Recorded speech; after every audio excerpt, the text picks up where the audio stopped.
All right, 2 games left. The final afternoon game is Dallas Cowboys 12-4, 4-3 on the road at Washington Commanders, 7-8-1, 3-5 at home at FedEx Field, Landover, Maryland, 40 Fahrenheit, cloudy, partly cloudy, 5 miles per hour. See what the line history is here for Cowboys Commanders. God, the Commanders were awful down the stretch. I just shockingly bad, worse than I could have ever imagined.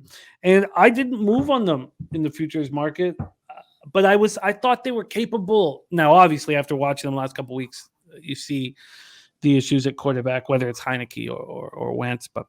But before I was like, look at all these weapons. Look at I fell for them. It didn't cost me too much in the end, but it certainly did cost, especially in that Giants game when I was just thinking they were going to get back into it. And so it did hurt, but it could have hurt worse. Dallas opening up as well, let's move this up here. And Dallas opening up as 6.5-point favorites at Pinnacle. They're now 5-point favorites. But you go over to Bet Online. Bet Online opened this up with Washington as 4.5-point favorites. There's been a 9-point move at Bet Online. That's just unbelievable. Unbelievable. There's lots of, we talk about this every year, but if you can find the right spots before week 7 or the second to last game of the schedule is played, you can get some huge advantages. Take a look at the total here. This opened up at 42. It's now at 41. It moved to 41 this morning at 11 a.m. Take a look at the cash flow here for Commanders Cowboys. You have just 3,447 tickets in. 14% of the tickets, 58% of the cash on the Commanders. 90% of tickets on the over. No cash flow there. The Cowboys can clinch the number 1 seed in the NFC with a win at the Commanders. And Eagles loss versus the Giants. 49ers loss versus Cardinals. That's not going to happen. They can clinch the NFC East title with a win at the Commanders and Eagles loss versus the Giants. Very unlikely. If Philadelphia wins, it's set. Cowboys will be locked into the number 5 seed in the NFC. They come in off an underwhelming 27-13 road win at undermanned Tennessee on Thursday, so they come in on extra rest. Prescott 29-41 for 282 yards, 2 touchdowns, 2 picks. So at this point, the likely scenario is that the Eagles beat the Giants and they're locked into the 5 seed and rest everybody, rest all the starters. What do you think, Andy? They haven't really said. They've been a little mum. I don't know if they do the first half thing too. Can't bet. I'm just first not going to bet this game currently because of the uncertainty around will Dallas sit players. I mean, almost certainly the Eagles win that game, right? And then you're incentivized to just sit your players. But at the same time, as it wins, I don't think they're going back to Heineke. If anything, if you make a move, you're seeing, hey, let's give Howell a shot, especially if he's against some backups.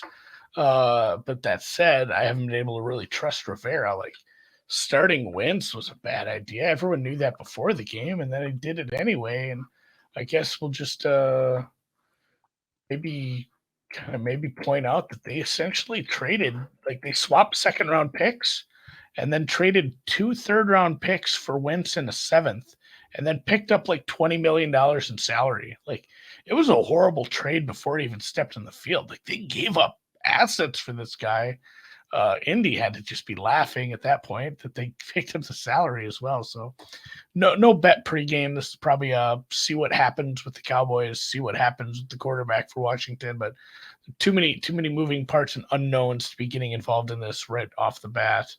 And yeah, I'm sorry anyone who had Washington over. I thought Washington was headed to the playoffs.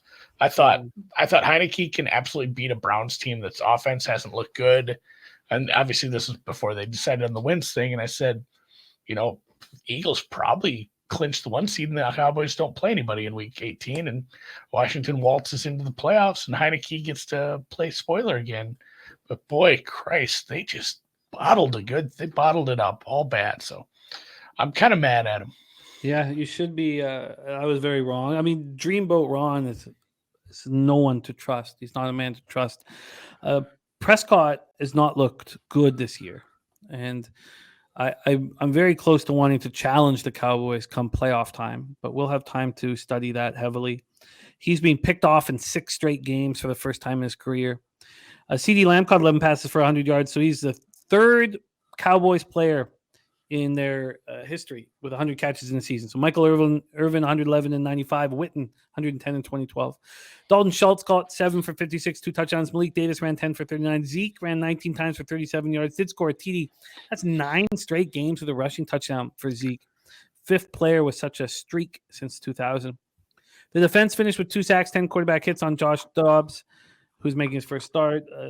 The Cowboys still allowed Dobbs to go 7 of 16 on third down. So we know what happened to the defense. I mean, I made a bigger deal about Anthony Brown going out, but when Leighton Vander Esch got hurt and Jonathan Hankins got hurt, it changed everything really for this defense. And they're both on track to come back for the playoffs. They lost their center to a high ankle sprain during the game. Connor McGovern had to slide over from left guard. Tyler Smith went from left tackle to guard, and Jason Peters came in for Smith. So there's some moving parts there with the offensive line. The Commanders came in off that ugly 24-10 loss. I was wrong. And I'm embarrassed saying it, but I was for Wentz coming in. I'd seen enough of Heineke. I was so wrong too. God, he looked so bad right from the very start. Right from the start, he looked bad. I don't know if he gets another chance. I don't know who would want him to be their starting quarterback. 260 total yards, 16 to 20, 143 yards, 0 touchdowns, 3 interceptions. Logan Thomas. Drew got a little misty-eyed. He said, "Is this it, guys? Is this the last time we're gonna ever get to bet against Carson Wentz as a favorite?" I said, "You know what? Maybe in the USFL. Like, I don't know who's like legitimately wanting to add him to the roster at this point in his career. He just doesn't have what he had early on at all." It was atrocious. So Logan Thomas caught 6 for 56. Brian Robinson 24 for 87. The defense tried to keep him in it. Sacked Watson 5 times. Held the Browns to 4-13 on third down, 1-3 in the red zone. They lose Jonathan Allen, Pro Bowl defensive tackle. He goes down with a hyperextended knee. He'll be evaluated further on Monday, but he's not playing this week. Benjamin St. Just, he's out. Cam Curl, inactive with the ankle injuries. So it's a mess here, an absolute mess. And you've already hammered it. Is there anything you want to add before we get into not betting this one?